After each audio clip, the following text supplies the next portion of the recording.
Ruben, in difficult circumstances, in a difficult context, what did you make of what your players gave you? The ones you did have? I think we divide the game. We create some chances. In the end, they score. We didn't, and that was the big difference in the game.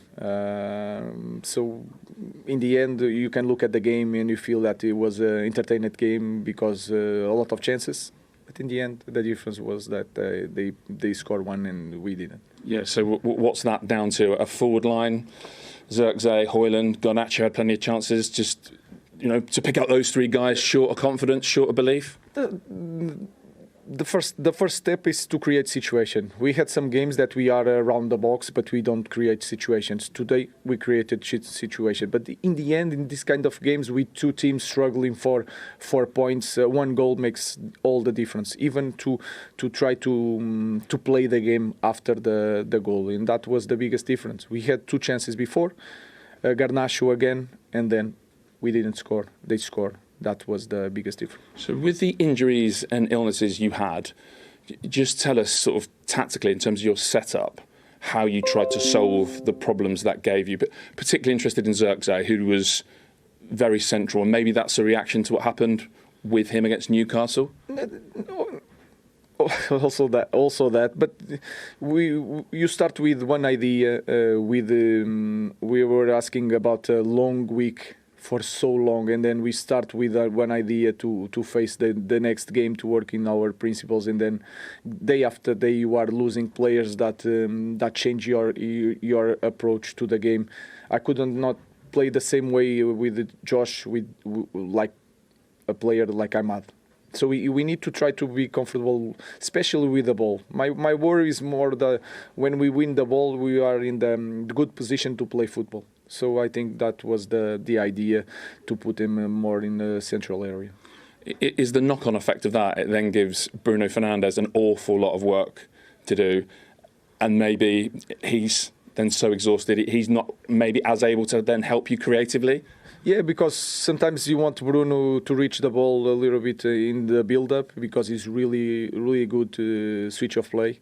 In some games we need it, and today you see it that we try it a lot to switch off play to open the space. But then you want Bruno also to press, and then it's really hard. And then when you are changing all the time to try to adapt the players to the way we want to play without a base.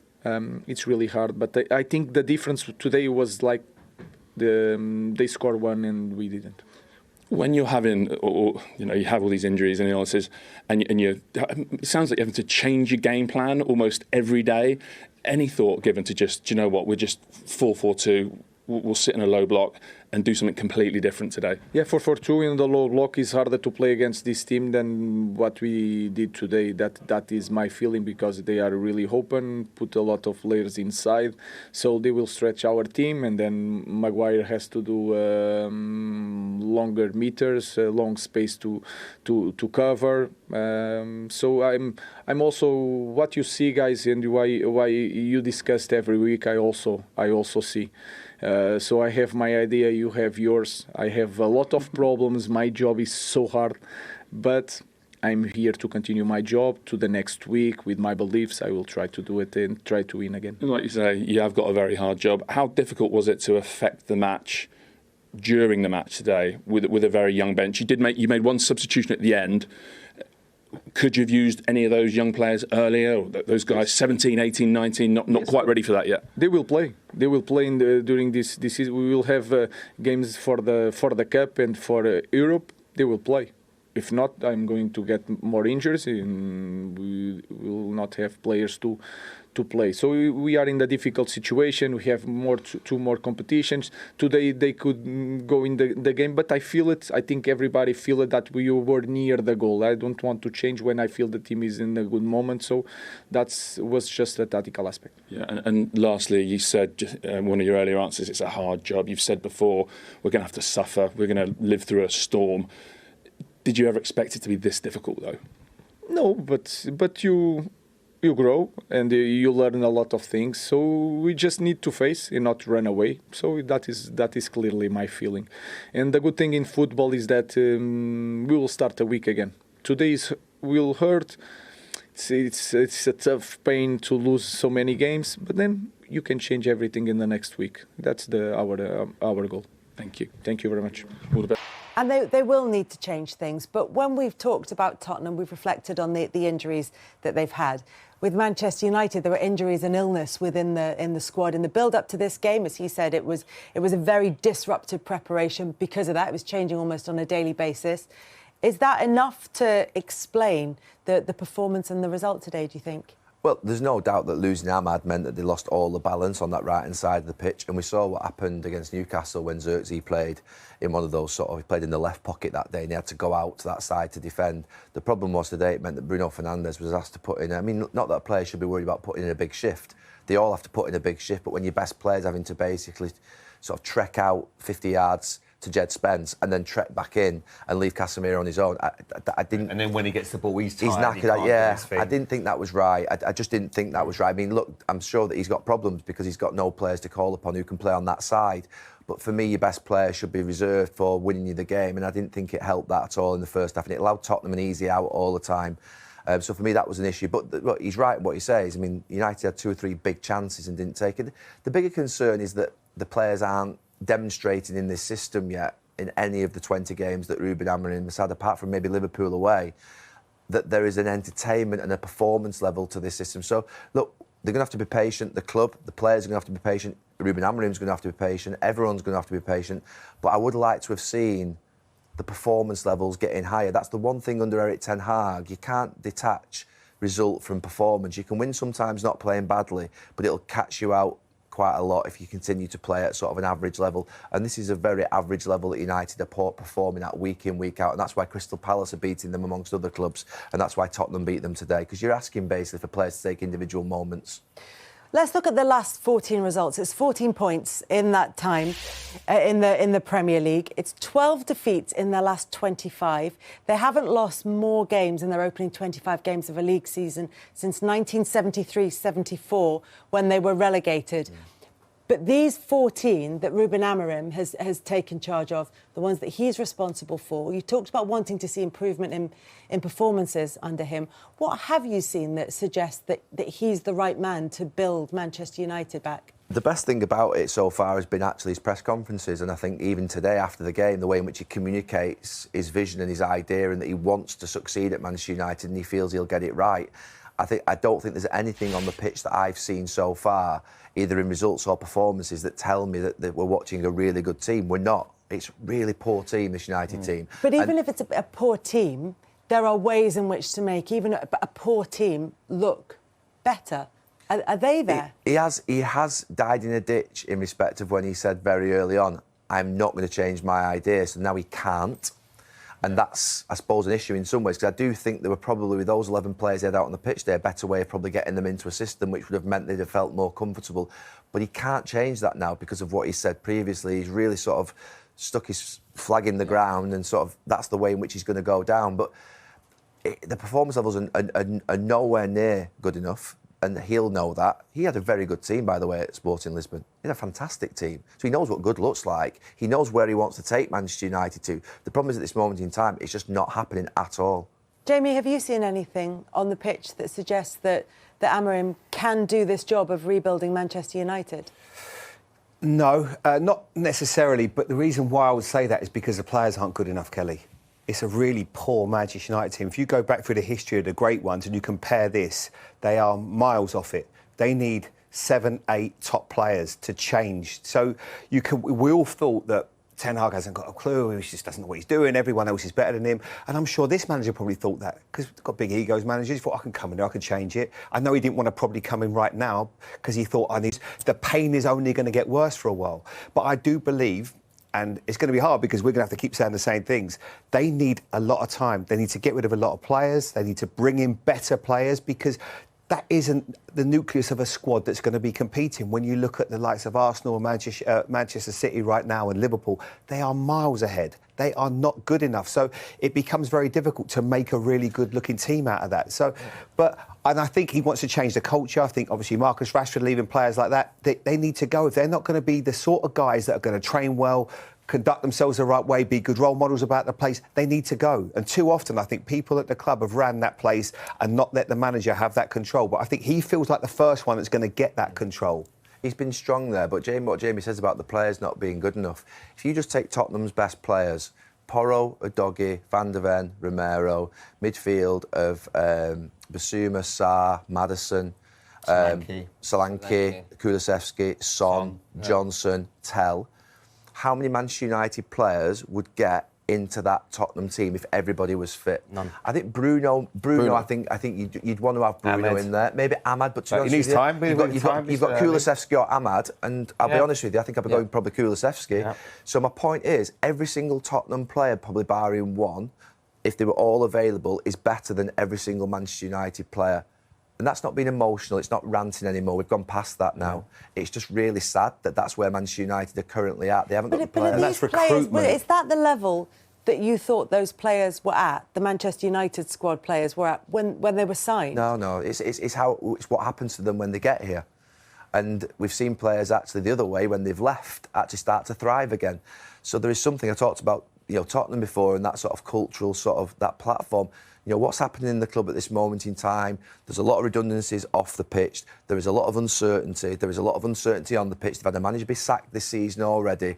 It's not easy to perform in that environment. It's been the same for 10 years, and it's still not changing at this moment in time.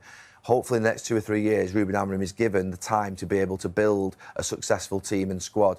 But every single Tottenham player that gets into their first 11 gets into Manchester United's first, and probably apart from Bruno. And the thing is, they've thrown fortunes at it. Fortunes. But if your recruitment is wrong, or your idea of a player, and you're bringing on 30-year-olds and signing them from the absolute fortunes from 4 or 5 year contracts, it's not sustainable, and it's never going to work. So that's the other thing. So they have to change now. People like Jason Wilcox who's been bought in. Jason knows the game inside out. Can't think of his name. The guy from Man City, who's obviously a fantastic CEO, Barada. So there are people that they are trying, but this you can't. I looked at that team today, and I'm thinking, looking at the subs, I actually felt sorry for him. It was really difficult to get a shape of a midfield. You could talk about systems all day long. He didn't have the personnel, really, that he would have liked at his disposal to get the result that he wanted. If you're going to play two midfield, you need legs. Absolutely. I think the way the game's gone now, everything's data-driven. So you talk about recruitment and, back in the days, eyes don't lie. You can see play. After 5 minutes, right, he's a player, that's what I want. But everything's data-driven now, and I think sometimes you've got to be very careful. But I agree with what Gary said about just not good enough, the players. We can talk about systems, but you talk like Bruno Fernandes today is probably the one, really. You think Ahmed was missing today, but the shift that he put in today, going out and just vacating a massive space in the middle of the pitch, got Casemiro, sort of back end of his career, it's difficult, and it's sort of like there's no structure. If that was a training session and it was 11v11, and you can blow the whistle at any stage, you'd blow the whistle, there'd be players all over the place. There was no structure, in possession or out of possession. It's Casemiro becomes like a bit of he gets a lot of stick. Yeah. That in his defence, I played midfield. I felt sorry for him today in there because he looks, of course, because he's covering distances that are impossible for Rodri to cover. Rodri would have found it hard in that midfield today on his own, and he's the number one, as we say. But it was impossible for him. And if you haven't got the personnel, and he's got injuries right now, it becomes extremely difficult. Is he the right man? Like, you can keep sacking managers left, right, and centre. Because it has to, like Gary says, there's stuff off the field that have to change. They have to change the personnel, but that will take time. You can't just have one window when you bring in 6, 7 players and expect it all to gel. It is going to take time. But probably the finances, Gary, with financial fair play, are they in a position to go and buy right now? I don't think so, unless they get rid of players. I don't think they've got that 150, 200 million anymore. I think that sort of Anthony Casemiro window where 150, 200 million was spent was a really bad one, because that was a panic one that wasn't in. I don't think that was in the business plan at the end. It was when they lost to Brentford, I think my Brighton. understanding is that's part of the reason why there's this new round of... Ruben, obviously disappointing to come away with nothing, even more so given all those good chances that you had today as well. Yes, I think it was the difference of the game. They score, we didn't score. We had opportunities to score. Then in the first half we push a little bit harder. We had the situations. We suffered some transitions because we were trying to get the results, but in the end they score. We didn't. We know all about the issues you've had this week with injuries and illness and what that's done to your squad. How difficult was it to prepare for today, given all of that? It It doesn't matter. It's in the past. Now we want to recover the players. I think we can recover some players for the next game, and from this moment until the end of the season is going to be like that. So we have to be together to finish the season and then start over. Apart from Lindelof, all the players on your bench were teenagers who'd never played for the club before. Have you ever had a situation like that before?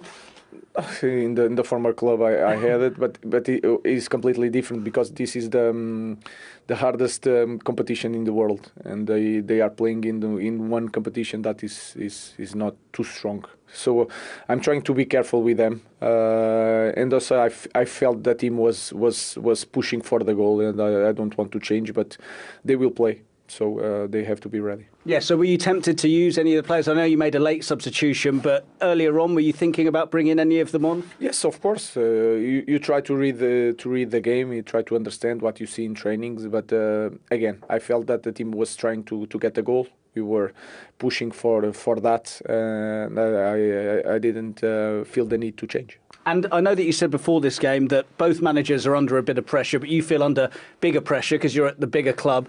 Does this add to the pressure, or do you think the circumstances, given the players you're without, means that people can see that? No, I'm not worried again. Of course, I understand our fans and what people and media think about it. I just want to finish the league strong. I'm not worried about me. I'm worried about the club.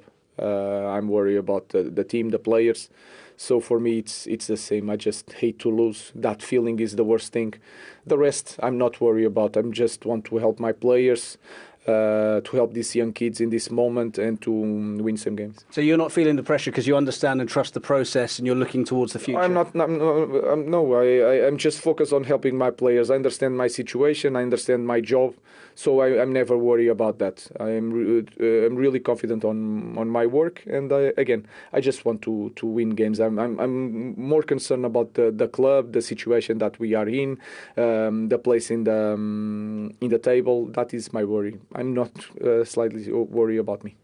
Of course, he wants to win. It's the number of defeats that is alarming and worrying at the moment. 12 of them, the most at this stage of a season since 1973-74, and 8 of them in the last 12 games, Berber. And when you're in a run like that, I mean, you can see today at times we talked about the finishing, the confidence, the momentum, the rhythm just isn't there. I think he should be concerned about the situation that the team is right now, and they need the points. It doesn't matter what is happening, what the coach is saying, or media, or we. The points at this moment in this stage of the Premier League is crucial for United. Otherwise, we're going to be talking about surviving in the Premier League, which for United is a shame. And they go next to play Everton away, which is going to be a tough game for them. So it's about the points. I don't care how you change the system, the points are the most important. And sometimes, even today with Spurs, yes, they have played ugly as well, Spurs average, but they managed to win the game. So sometimes that's what you need. You get ugly win, but you get the 3 points. And United is in this situation right now where they need the points urgently. So that's the most important. And in those 14 league games, he's managed to win just 4 times. I mean, nobody could have expected that when he arrived. Not at all. I mean, I thought right at the outset, I liked what he was saying, everything added up. But at some point, you have got to start questioning. And I think we're getting to that point, if we're not already there. You know, his fans, people that like him and you know want to give him loads of time, will point to the fact that it's not his team. He's had one transfer window when their hands were pretty tied anyway, and this manager will need a few transfer windows and time to see progress. His critics will actually say, well, hang on a minute, you know, coaches nowadays have got to get the best out of what's already there. Before you can start spending hundreds and hundreds of millions, you've got to prove that you can deal with what's in front of you and actually improve it. And he's not done that.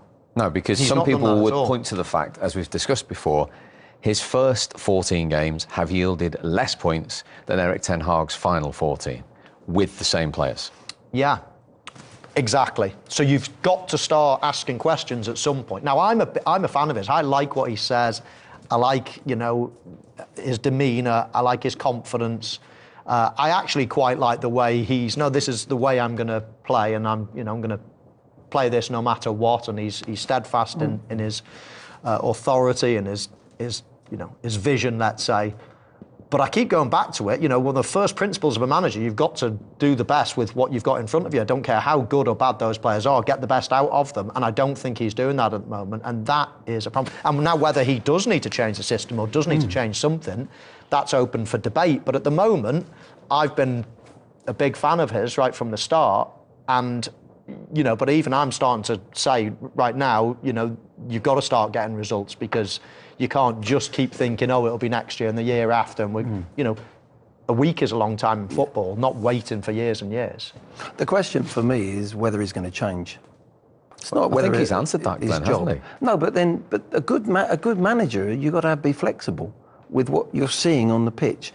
I like him off the pitch, but off the pitch is off the pitch. You've got to do the results. I see flaws in some of the tactical things he's doing in that shape with these group of players. So if it's not suiting them, your test and your question is, are you going to change? Are we going to play with the back four? Are we going to go different so we can press together? Today they were too lopsided, and there was an easy get out for Tottenham. They had too much space on the ball, particularly in the first half. Are you going to change? There's the question mark. Not, shall we sack him? That's not going to come into it. He does need 2 or 3 windows. It is, are you going to look at this and say, how can I'm protecting my players. I want to work for my players. He's just said, players love winning football matches. Is this the best way? 14 points out of 42 possible. Is that a template to say, let's get the best out, this is getting the best out of the players? No, it's not. Everyone can see that. You've got to adjust, you've got to change, you've got to make sure, if you're going to play Xerxes off the front, you've got to protect that position around him. So it means playing a back four and playing differently, slightly differently, if that's what you're going to play. So there's so many questions. I'm thinking, I'm not seeing it on the pitch.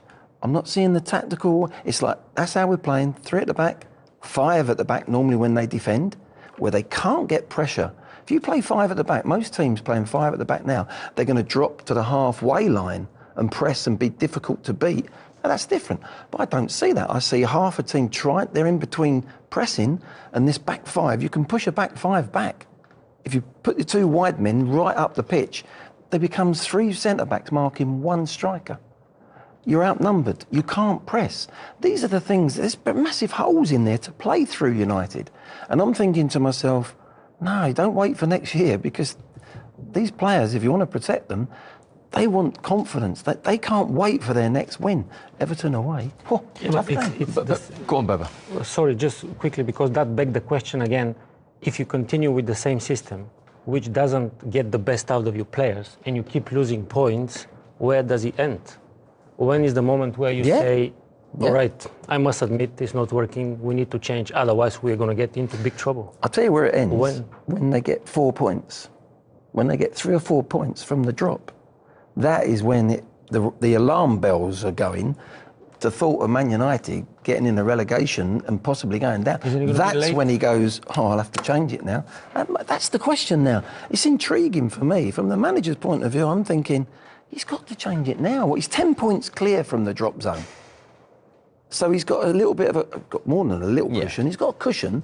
No, but you lose Everton and you lose the next one, and Wolves go and win their next 2 games, they're back in there in it. In his mind, do you think he's thinking that changes, get me to the end? I mean, he mentioned the end of the season twice there. Yeah. I mean, OK, we're in the second half of the season, but we're not near the end of the season. We're not even in the running. You wouldn't want to hear that as a fan. You wouldn't want to hear that. It's almost like he wants to go, right, let's finish this season and let's start. And that, to me, feels like the end in his mind. So then, OK, we can start buying a few players that fit my system. Yeah. Not, I'm going to change my system. I'd be astonished if he changes his system with what he said. He's actually got 2 trophies to go for still as well. More than some managers have got in the league. Yeah. Whether they can go all the way and win them is another, but they're still in it. Yeah. So there's a lot of there's a lot of reasons why he's got to get it right now. Not just let's survive. We're not going to get too far up the league. We'll survive. We'll be okay. We're not going to go down. This is all about next year. They've got 2 trophies to go for. And from a player's point of view, Berber, if you were in that squad and you see him come in, them and what he's asking each player to do, but then you've lost 8 of 12 league games as a Manchester United player, would that be a difficult sell to you, to be convinced that this is the road to go down? For sure, because you're going to see the table, you're going to see the results, you're going to see and judge you of how you play in that system. For example, you're going to see that you're not giving your best because either the system is not good for you, either you're playing out of position. We are circling back to Zirkzee, playing out of position, running all over the place, looking lost, so you cannot use his best qualities. The same for Højlund, and I'm looking at the striker, obviously, because I was a striker. Højlund, again, wasting all his energy going back, tracking to covering the space because the 5 defenders are pushing back. Then the midfield is too far away from each other. There is holes into there, so they need to cover. Then going forward, you're wasting of your energy. And if you play in the team like this, of course you're going to be bad for your mentality. You start asking questions. Maybe the more experienced players can go to the coach, say, boss, gaffer, it's not working. Yeah, we're talking between each other. I wonder if Maguire or Fernandes would actually go to him. They're experienced players. Yeah. They've been captains on the pitch. Gaffer, I know you want to do that maybe next season or whatever, but we need help. If he wants to help them, we've got to change it, surely. Or can you think about it? Or I don't know whether they've got that relationship with the manager yet. I don't know. Or vice versa, he goes to them. Or he goes to them. Boys, you're happy what's happening, let's talk, let's speak, let's find the solution together. We are in this together. Yeah. Yeah. Fascinating. Well, it never would have happened. You'd never be brave enough under Sir Alex Ferguson, but you might be under this manager, I don't know. Would you have done it with Fergie? Oh, not me. You had more experienced players might have done it at the beginning of Fergie's reign, because it wasn't all hunky-dory at the beginning. He was that far away from getting sacked, actually. So he might have had a conversation with certain players, and the rest is history. But if you sat Fernandes down now today, and after that 90 minutes, he was the one that had to cover so much ground to cover where Zirkzee was going to play. They played him just off in there. So, who's going to cover the right-hand side of the pitch? This is just an example. Look at Fernandes. He's having to come out to the full-back areas. It leaves Casemiro on his own in that midfield. And Zirkzee, it's not his fault, Zirkzee. He's in that position because that's how the manager wants him to play. Fernandes having to cover, look, Spence, he was man the match, Spence, but he had a lot of space to run into. Look, he can't stay with him. He's taking all his energy. Fernandes is one of the best players on the ball. He had no energy left. Look, where's the furthest player on the right? It's Fernandes. He has to go across to him, then he comes back out. No one there, there's no winger there, so he has to do the job, and he's asked to play in midfield and create, and it's so lopsided. I don't get it. That is where I'm questioning the manager a little bit. Your centre midfielder should never, ever be going and closing down a fullback. I mean, it could happen once and again if someone's out of position. Exactly. But that was the plan, wasn't it? I suppose. Whenever he gets it, he was the nearest player. Or if there was a plan. That was the question we said before the game. We asked, we said about where's he going to play? Zirkzee, if he plays out wide, will he track all the way back? And that's why the manager knew he couldn't play him there, because he weren't going to track Spence. And that was the thing we were talking about before the game. So in the end, it's been Fernandes who's your best player on the ball. Was that to cover so much ground? And we hardly saw him on the ball, did we? Where he's very good, on the ball. Absolutely. So the players are not using their strong quality. Yeah. And then it's suffering. And as you two well know, if you don't score goals, you're not going to win games. 10 times in the Premier League, Manchester United have not found the back of the net. And they had 2 glaring opportunities again today, but this is a real worry. That's crazy numbers, Berber. Well, especially the Garnacho chance. I think that, like we spoke before, in my opinion, this is where we differ with Glenn a little bit. I think because he was overconfident that he can score that easily. With that, it's a great ball. Now he have all the time in the world. He wanted to put with the precision and more power. Maybe he put a bit too much power on the ball and went over the top. But that's a player for me, mentally. He had one, you said the stat, 1 goal in the last hand. And no 17 without a goal. Exactly. That tells me it's in his head. That ball comes to him, he's frozen, he's thinking, I'm desperate to score. What about this one from Zirkzee, chaps? It's a good chance, this. Yeah, a good chance. We saw... Well, yeah, I mean, he's there, he's 6 yards out, he gets enough on it. It's a big chance. Maybe a bit difficult though, or maybe he didn't believe enough that he can get you there. Maybe he didn't believe enough that I can get to the ball like Duncan Ferguson, for example. But this is what he's got, gentlemen, because obviously Rashford and Anthony have gone out on loan. The top scorer in the Premier League is Ahmad with 6, and he's out for the season. So this is what he's got to work with. Only Everton have scored, have gone more games without a goal in the Premier League this season than Manchester United, which is damning. So he has to somehow, with this set of players now, find a way of scoring goals and, as you say, winning matches. And the other worry is that you've just mentioned 2 players. I saw more from Marcus Rashford in one half yesterday than I've seen all season for Manchester United. And Anthony's had 3 successive man of the matches. 3 successive man of the matches. Where's he been all season? Should we go back for the last 10, 15 years? It's not just Amorim's problem. Manchester United, when they sign people, nobody ever says, oh, that's an awful signing. They turn awful quite quickly. I've said for a long time, I mean, before the game, we looked at all the signings that they've had. When they were signed for massive money, everybody was raving about them. The club at the moment just turns great players into bad ones. You know, you tell me one player that they've signed, probably Fernandes is their biggest success story in recent times. They're just, it's draining people of their confidence, draining them of their ability. And all of a sudden, that just spreads and spreads and spreads. And it's very, very difficult to be the only one or one of only, 2 or 3 that are playing well in a club that's struggling, in a team that's got no confidence, in a team that's sacking managers all the time. It's just it's a graveyard at the moment. That red shirt's becoming heavier and heavier. I just got depressed more while hearing, because I need to admit, I completely agree with you, and it begs the question, why is it happening like this? Why? When you buy a good players or excellent players and they cannot perform, then you put them on loan, and all of a sudden they're back to themselves. What's also hurtful for Manchester United is their noisy neighbours have gone like that within Manchester. That's a pressure on them as well. Problems wherever you look, and it doesn't feel as if it's getting better. That's the problem. If Man United fans could see progression, then I'm sure they'd be patient. But it's getting worse, if anything, which is really sad. OK. Gentlemen. Well, Gary Neville has joined us in the studio. He's been very defensive in terms of the questions that he's been asked about his style, because they've been losing games.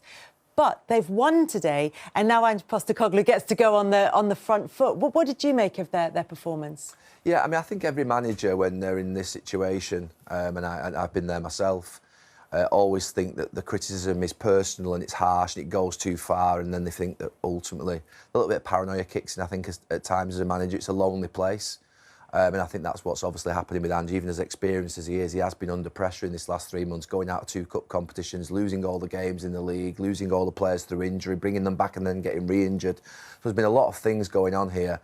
Obviously then the protests against the owners then sort of being under pressure. Do they sack the manager? Do they not sack the manager?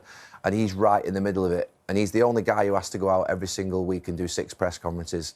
3 games a week they've been playing now for 2 or 3 months. He has to go out before and after every single game. So he's fronting the whole club. The guy's there in the director's box, and I do own a football club, so I suppose in some ways, poacher term gamekeeper here for a minute. It's the manager who goes out there and faces the cameras every single week. So I've got a little bit of sympathy for him, but also when you lose games at Tottenham like they have, then you're going to get put under pressure. So it's a good night for him tonight. But I don't buy into this that everyone wants Ange Postecoglou to be sacked or to be or to fail. To fail, because actually I desperately don't. I think that he's one of the best styles of play I've seen here for a long time. It's brilliant how he's got his team to play. They're so exciting to watch. I absolutely love it when I get a Tottenham game given to me sort of at the end of each month, and you get your games the following month. So I think everybody wants him to succeed, but obviously results do have to improve. And they improved today with that 1-0 win against Manchester United, who we will get to. But it looks as though things may, and I say this quite cautiously, be starting to improve for Tottenham. You look at the current injury list now. Timo Werner's coming back next week. Christian Romero, Dominic Solanke, Mickey van der Ben, maybe by early March. Richarlison a little later. And then Dragusin, obviously, with the ACL, is going to be a lot longer than that. So there are players starting to come back to fitness. And he said that one of the factors might well be the way that they play. But he also pointed to the players who've been able to play for a lot longer than they have done at previous stages in their career, But the number of sprints per game is the highest for Tottenham of any team in the Premier League. Bournemouth have also had a lot of injuries, and they're second on that list. So it may not be the reason, but is it a reason, Gary? Yeah, oh, absolutely. It's a demanding, physically demanding style of play that Tottenham have. And you see, I think Arsenal and Manchester City were near the bottom. And I always remember when we played, quite often our manager would say to us, you cannot press all game. You have to make sure that you take blocks of periods of game where you're 20 minutes and you might have to sit behind the ball or sit in a sort of mid-block position as it's termed now, or even in a low block. We'd sometimes sit 5-10 yards outside of our own box and counter-attack. I think you said that before the game today. Tottenham are always on the front foot and it's extremely demanding to do that. So you are asking, you are asking for more from the best, particularly when you're playing 3 games a week. So he's looking at ways internally that they can try and mitigate that. What kind of things would he be looking at, Jamie? How does he need to handle some of those players who may be more susceptible to, for example, hamstring injuries? I had a lot of injuries when I played, unfortunately, so I understand that part of the game. But the only thing I will say is, with some of them, it's difficult to say. Sometimes it happens, you can roll an ankle or you can have an injury with your knee. When you have a player, say, like Mickey van der Ven, who's a flyer machine, that is susceptible to hamstring injuries, a little bit like Michael Owen was, where I played with Michael, that every time he's got a little bit nervy once he picked up one, I think the game he actually picked his first one up, I remember, I think he played left back, which is not going to be beneficial to somebody like that because you're making a lot more runs. Then when he came back this season, when he did it, I just felt it was a risk. And I got the manager's reasoning for doing it because you're under pressure. He's your best player. Can I get him back on the pitch? Most players want to play, so he's probably saying, yeah, Gaffer, I'll be all right, get me on the pitch. But if I was the player now and I was his agent and people looking up, I'd be fuming because it's now become not just 1, 2, 3 times you do a hamstring injury. You've had an operation. Once you sew that back on, are you that quick anymore? We don't quite know. And are you susceptible to it happening again? So they are things that I think the manager has to be accountable for. And that's a problem. But I will also say, what Gary says, that when you're getting, criticised as a manager, sometimes you just have to take it. It's not personal, and when you're in that position in the league, when you're going out without a fight against Liverpool and you're producing those kinds of performances and you're losing in a lot of games and the performances have been so poor, that's the price on the ticket when you're managing a a club. So you have to take it. Just on that, when Van der Ven and Romero came back, I think it was against Chelsea here, and we did the game, and we all thought it was a massive risk. Yeah. But just understanding the dynamic of a football club, sometimes it happens at the end of a season, in a final, where a manager might overrule sports science and medical doctors and say, look, we have to play him because it's a final and we've got nowhere else to go. I mean, a lot's made of sports science nowadays and the experts within these departments and the medical departments. I've never, ever seen a manager go against a doctor or medical advice where they say, look, they're not quite ready yet, Ange, don't play them today. I suspect they must have been told. Well, if he has gone against medical and doctor advice, it would be quite unusual, I think, in a football. Managers don't tend to go against medical advice and doctor's advice. I'm not just because obviously we're not privy to conversations, but when you're under pressure as a manager and you're putting a little bit of heat on the department, you need strong doctors who says, I'm sorry, you can play them at your risk. How many are? When you're managers do put pressure. Because I remember when AVB was here, I remember when the players got injured and literally he was sitting on the scans. Because when you need results, that's the first thing. The managers put pressure. What do you mean sitting on the scans? If you're doing like an ultrasound, when AVB was at Tottenham, the manager was watching over. The manager would sit in. What was he looking for? But if you haven't got the training, what are you looking for? He thought you were having him over, didn't you? He thought But literally, he was sitting, and that's how much pressure these managers put on. Honestly, I swear, I think if a manager sits over you on a scan, I think you tell them to get out of here. The manager's not being a medical room, watching over a player. You would have said that to Fergie, would you? But just something. He never would have come in the change room. And he never would say that to Fergie. No. He never would have come in the change room, and he never would have gone in the medical room ever. Never. He never came in our change room once in the training ground, hardly. That was our space, and certainly would never put pressure on the medical team. As much as he was controlling, he never did that. I mean, it's ridiculous. But there's some managers even would say to like doctors and physios. Let's go back to Ange. I don't think he would. Would Ange actually go against doctors and medical advice? We can't say. No, I don't think he would. I think I don't think he would. Yeah. I think when the pressure's on, you just don't know. When you're under it as a manager and you need something, you're key players. Need him. What do you think? Is he going to be right? Can you get him on the pitch this for me? This is the vicious circle, isn't it, Jermaine? Where you have a series of poor results, you have a series of injuries, you're trying to get your senior players back, and that's where you will, maybe if there's a possibility that a player can come back, rather than ignoring advice completely. You might take they a measure medical everything risk. within an inch of their lives nowadays, this lot. You know what I mean? Grading. They're literally measuring everything all the time. But players know. But they should know when to bring a player back and when not to bring a player back. Those two coming back for that Chelsea game, we were all sat there in the media lounge thinking, oh, that wasn't expected. Yeah, what's happening here? It depends on injury, though, and how long you're out for, because now it's all graded. Hamstrings. They were muscles. Hamstrings are graded, so players know now. Like, if you go for a scan, they said a grade 1 hamstring, 10 days, a grade 2, so players know. So how but what you can't account for, most though, recently, how accurate is it when if you were to get, for example, a hamstring strain and you were to get that kind of injury, how detailed is the information that you would get on your return? Yeah, but it's detailed. But I also think that you should treat the player, not the scan, because if the scan said you got a grade 1, for instance, you're out for 2 weeks, you might feel okay in a week. So then it's that conversation that you have with the physios. But like you said, guys, you just don't know. Some managers, when you're under pressure, will be in there every day. Like, how long can he play? But the problem is, you're exactly right. But what you can't account for is 70 minutes of. I think he did it 70-odd minutes in that game where he's fatigued. That's when the hamstring will come under more pressure. You know, I tore mine a couple of times. It's a nightmare because you think you're okay, you want to play, and all of a sudden it goes again on you. Nothing you can do. So that's something that, no matter what you say about the medical department, maybe they say, look, play for an hour, but he's on there for an hour. You're winning. You're hanging on. You need a result. I think in that game against Chelsea, obviously they were winning at 2-0. I think at one point, and he thought, I need him on the pitch for longer. And you're not going to listen. The doctor turns around and says, you've got to take him off now. No, and you're under a bit of pressure. You're going, I don't really want to. I need him on the pitch. It becomes very difficult and almost counterintuitive to a certain extent. I do get what the boys are saying, that the doctor should really have the final say. But when you're a manager under pressure, it becomes very difficult. I could understand if it was a forward player or a midfield player saying, you can do an hour. But as a centre-back, you need your centre-backs to play on the whole game, I think. Defenders, I don't think you can say, he'll do an hour for you. I think a forward can do an hour, a winger can do an hour. I think with goalkeepers and defenders, you need them to be able to stay on the whole match. And if they can't stay on the whole match, you're better off not playing them at all.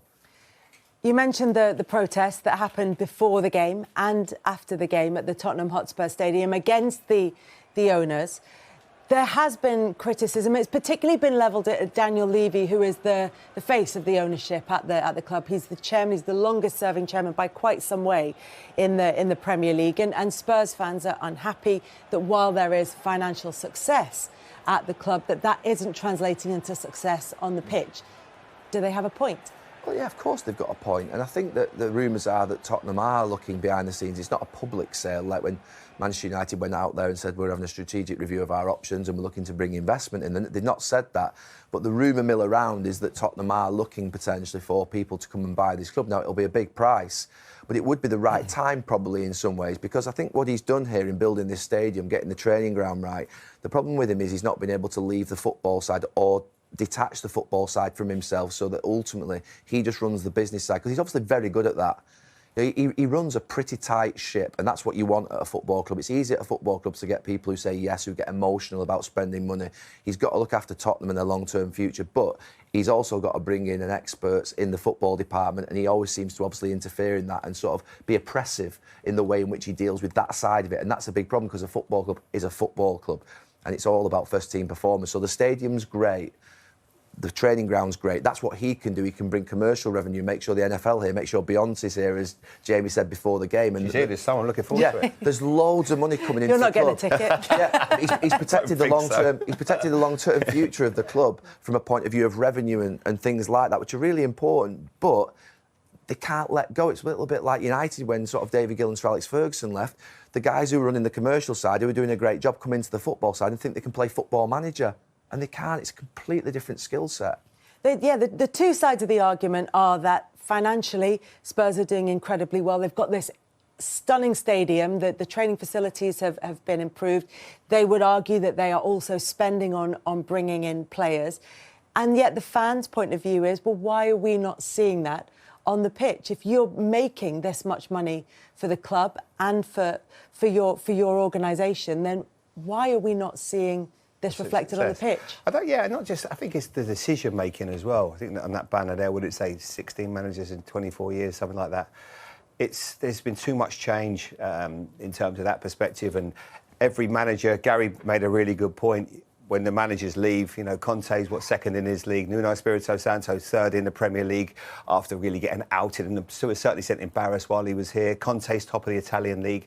That in itself tells you everything. It can't keep being the manager's fault. So Look, I've said the same things now, Kelly, about Daniel leaving Tottenham for the last, 15 years or so. I've always felt there are aspects of it that he has. Of course, he's done a great job. Look at this stadium, etc. But Gary's right. I think sometimes you've got to leave the football decisions to people that understand those decisions and making sure that when you're bringing players in, they're going to make your team better, because I think that's where they've gone a little bit wrong and they've fallen behind. Because what happens with Daniel as well, as soon as he comes under pressure, which he is now, the first thing he wants to do is say, we fire the manager, because then that takes the pressure off him again. That can't keep having that firing culture, because it's just not going to bring you success. Which they haven't got at the moment, because before today's game, Spurs were in 15th. They have been on a really poor run of form, and they've stuck with. And I think we've got a cup final. I think after last time when he sacked whatever we think about Jose, the greatest cup winner of all time was sacked before a final. That was absolutely crazy when you think about it, and they put in Ryan Mason in charge.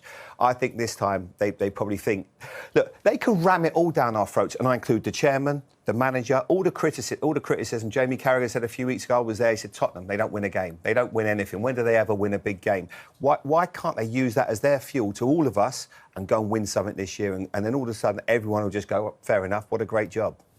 As Jamie said, and I think you were about to allude to there, Gary, is that the fact that the managers who've gone previously have been much higher in the table than Ange Postecoglou is at this stage, whereas Postecoglou, before today's game, I think only Juan de Ramos had a lower points total over his previous 12 games. So it was a very poor run of form, with the mitigating circumstances that we've all discussed, but that Tottenham have pulled the trigger more quickly in previous seasons. They have a model here which actually, to be fair, most football clubs in the country should be run by, and I include my own in that, in terms of I saw a graphic before that we had, I don't know if we can show it, that said that Tottenham's wage bill to their revenue was 42%. And all the other clubs in, I think... We don't need to see it, you've just mentioned it. It's 42% of their revenue. I know, but it's important to see it against the rest of the league in terms of the importance to see it against the rest of the league. So this, I think, is a really important graphic and table. So Daniel Levy will be sat in his boardroom saying, I run my football club properly because my wages are in line with what my revenue is, which is how a business should be successfully run. The problem is with football, we've got this... model which is essentially broken. The Championship's bust. The rest of League One and League Two are struggling. Owners have to pump money in every single year to do it. And he's trying to run his football club like a proper business. However, the rest of football are spending 50, 60, 70, 80% of their revenues on wages, which means that they invest more at times. I mean, they have invested a lot here, but he is actually running the business very well. And I said probably 7 or 8 years ago, he's the best operator of a football club in the game in terms of the business side of it, and he is. And that 42% there demonstrates that, because it means it's keeping his club sustainable. However, the problem he's got is that he's not able to create a successful football project, and that's all the fans care about. And he handles that side badly. So he's never been able to detach the business side from the football side and connect them together in a way which other people can solve. He should step away from the football side. So what does that mean then? Because he clearly is sanctioning the spend on players, and Tottenham have spent money. They're the third top net spenders since 2019. Yeah. So are you talking about who they're spending the money on? You talk about recruitment, because I'm sure if you spoke to the chairman, he'll be like, well, I've mentioned before about best in class. You mentioned the training ground's unbelievable. The academy coaches, you've got top academy coaches, you've got the stadium. You see the net spend here. So he'd probably be thinking, well, I've given you everything. I've tried to get the top managers, Mourinho's or Conte's, winners, to try and get over the line. Mm-hmm. Under Poch came close, Champions League final. So I could imagine, he would be hurt today seeing that. The chairman, he comes here with his family, his wife, and his dad comes to the game sometimes. I can imagine, of course, I know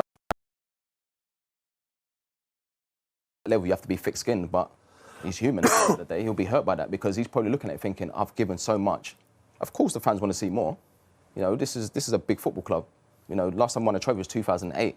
It's a long time, but at the same time, I do believe if you spoke to him, he'll be hurt because of what he's actually put into the club, What he hasn't got right, obviously, it's obvious to say this because there's evidence there now over 10, 15 years, is he's not built the right culture and winning mentality throughout the football club. So he can obviously run a business. He's obviously extremely talented and intelligent. So there's the winning mentality on that side of things. But what does that mean? I think a winning mentality on the football side. Jamie knows a lot more than I do about what it's like to work with Daniel leaving, but I can only hear of what it's like to deal with him in terms of transfers, where people talk about, and it's quite challenging to deal with him.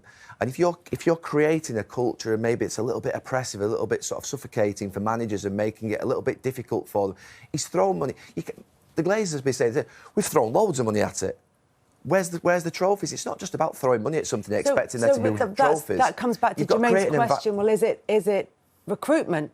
Then you've got to create an environment for success, which means employing the right people, putting the right people in the jobs on the football side. He sacked a lot of sporting directors, by the way, as well. Control, Gary. He has too much control. He's got that control mentality that's quite oppressive and suffocating for people underneath him, where they don't feel like they can thrive. Then that is your problem. So, yeah, we can say that he's a great businessman from a point of view of what he's achieved on the sustainability side, the stadium and the training ground, but he's not achieved it through a mentality. He's not developed a winning mentality in this business and in this football club, which is really important. So from that side, he's failed. And when you take first-team performance away from the heart of a football club, you basically need to leave a football club. It's the most important thing, first-team performance. And he doesn't, I think he just thinks putting money at it. He'll point towards that graphic and say, look what I've done. But the reality of it is he's got to create an environment for success. And Tottenham haven't had that under him. Does that come from the players as well? So you playing the Man United team that dominated. Yeah, I think it's maybe the slight problem as well, Jermaine, is when I look at the players that they buy. Good players, but a lot of them they're hoping they're going to be stars. Yeah. There's a lot of players that have become stars. I look at Kulusevski and Bentancur, two players that they bought in for relatively cheap money, and they've become worth a lot more than what they are now.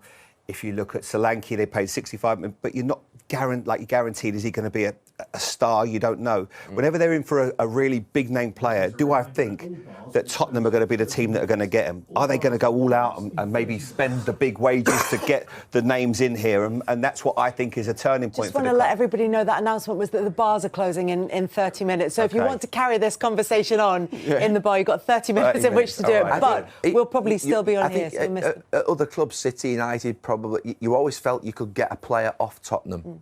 Yeah. Whereas actually he's never created a position whereby, I think at this club now with this stadium and the revenues that they have, whereby when you're at Tottenham you feel like, no, you need to stay. Where Manchester City over the last 10, 12 years in the Abu Dhabi ownership, they've created a culture whereby players want to stay because they're winning. Now that needs to be created here because it's Tottenham's a bigger club than Manchester City, let's be really clear. That's not controversial, by the way. When Manchester City were taking over... Well, you say that. I'd say it's quite controversial. When Manchester City were taken over by Abu Dhabi 15 years ago, Tottenham were a far bigger football club. Yeah. So the idea that Tottenham historically have not been a bigger football club than Manchester City, absolutely they are. Now, City now, where they currently are right at the top of the game because they've invested in an amazing football project. They've done it brilliantly on and off the pitch. Daniel Levy's done it brilliantly off the pitch. He's not done it brilliantly on the pitch, and that's why he's behind Manchester City. But Tottenham as a historic football club is bigger than Manchester City. That's not a criticism of City. City have done incredibly well. They're an amazing football club now in terms of their wins and everything like that. But Tottenham historically are a bigger club, let's be clear. Well, Harry Kane was a great example last year when he was the stadium. You thought, well, he could stay here, win things. He needed to leave because he knows the culture here. He's not going to win anything while he's here. And that tells you everything. He's one of their own, but Daniel felt probably, you know what, we'll get the right money for him. It's maybe good business. But Bale left, Modric left. Berbatov every time. Left, Carrick left. A lot of players have left. But Harry was the one I felt this last few years, and I look at, I love Son, what he's done over the last few years. It's been incredible for this club. But even he looks a little bit frustrated right now because he thinks, am I going to win anything? But as I said, he might do. And that is a great opportunity because that's the beauty of football. They have one opportunity now. I mean, I still think they're going to have a decent end to the season. But if they win something, they can ram it down all of our throats. No, but we'd love to see it, though. Something, they could win the Europa League. Yeah, we'd love to see it. I mean, Gus spoke before about Tottenham, love watching Tottenham play and what Adj's brought and, how they play. I mean, we would love to see it. If United don't win the Europa League because they're still in it, I would love Tottenham to win the Europa League. OK.